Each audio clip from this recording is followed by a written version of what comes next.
You're listening to Systemic Era Podcast. The failure was designed.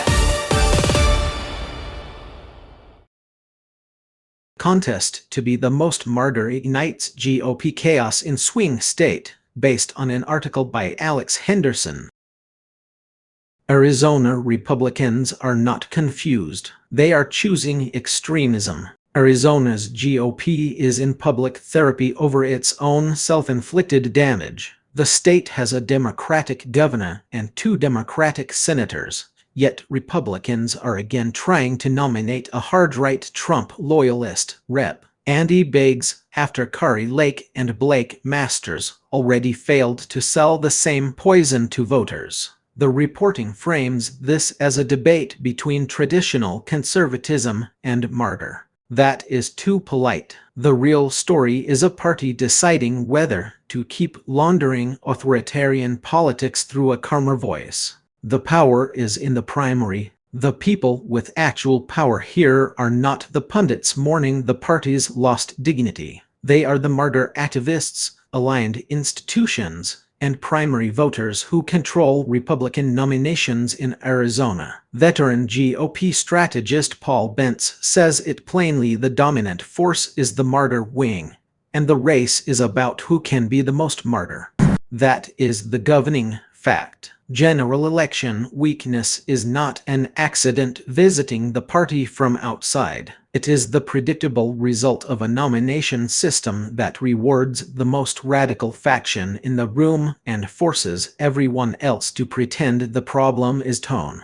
Biggs is selling amnesia. Biggs is not running as a moderate because he changed. He is running as a moderate because the old branding has become electorally toxic. The article notes his Freedom Caucus background and his push to overturn the 2020 election, then shows him recasting himself as a bipartisan dealmaker who can work with Democrats. That is not moderation. It is strategic amnesia. A politician who helped normalize anti-democratic politics does not become safe because he can now say reach across the aisle with a straight face. The whole point is to keep the movement intact while sanding off the edges long enough to win office. The party keeps repeating the same crime. Arizona Republicans have already tested this formula. Kari Lake's election fraud obsession and Blake Masters' extremism alienated independents, and even some Republicans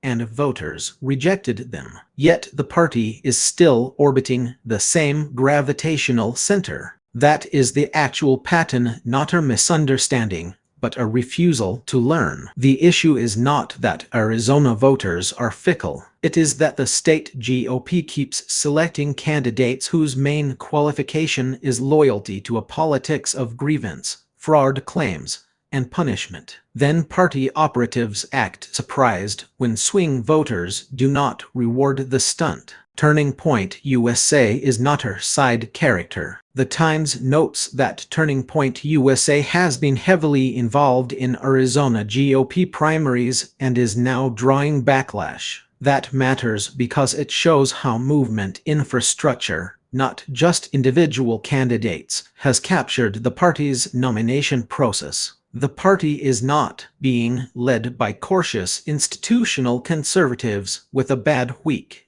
It is being steered by a network built to enforce ideological purity and punish deviation. When that machinery gets blamed as merely heavy-handed, the frame softens. What is really happening? Organized pressure is overriding electoral reality. The result is a party that can still command attention while becoming less and less fit to govern a competitive state. The larger pattern.